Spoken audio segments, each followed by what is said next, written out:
Eustace Kid болон Shanks.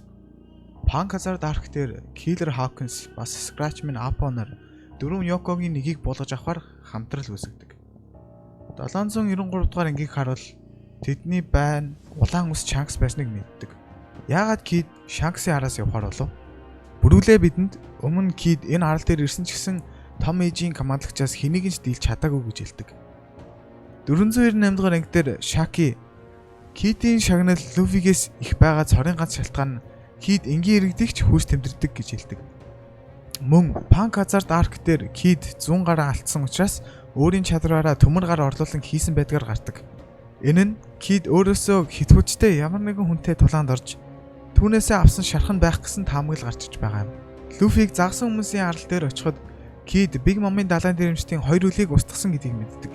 Тэгэхээр Kid өмнө ялагдсандаа хорсон Big Mom-ын далайн дээрэмчдээс өшөөгөө авахар оролдож байсан юм болов?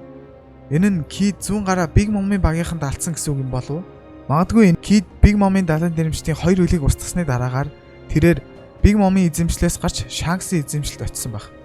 Тэр үнэхээр хүний үнэргүй учраа тэнд байсан гимзэмгүй иргэдийг алсан байж таарна. Хариуд нь Shanks Kid-ийн байгаа арал дээр очсон баг. Та нар магадгүй яагаад Shanks өөрөө очино гэж тэр өөрийнхөө нэг командлагчийг л явуулахад хангалттай юм бодож байгаа. Гэхдээ миний бодлоор Shanks тэр Luffy-г харж хандсанд баярлаа гэж хэлэхээр ирэх үед Shanks шууд л чи надтай уулзмаар байна гэсэн үү гэж сэлмээ сугалдаг. Түүний багийнхан хинч юу ч хийгээгүй байхад Shanks өөрөө л асуудлыг зохицуулах санаатай байсан. Түүнчлэн 1-р анги дээр Shanks уулын далайн дээрэмчтэй хүчээ үзэхэр бэлтгэж байхад Lucky руу түүний өмнөр орж тэднийг буутчихдаг. Үүнээс үзвэл Shanks өөрийнх нь найзыг өвтгсөн хинтээч бодов шууд л хүч үзэхэд бэлэн байдаг.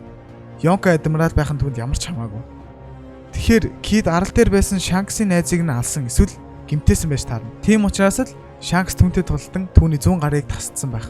Магадгүй тэр өөршигөө 100 гар гүйтнүүдийн клуб тавтай морил хэмээсний илэрлэж юм болов? Ийм л учраас Kid Shanks өш сансандаа адгийн үеийнхэнтэй хамтрал байгуулж түүний толгойг авахар згсэн байх.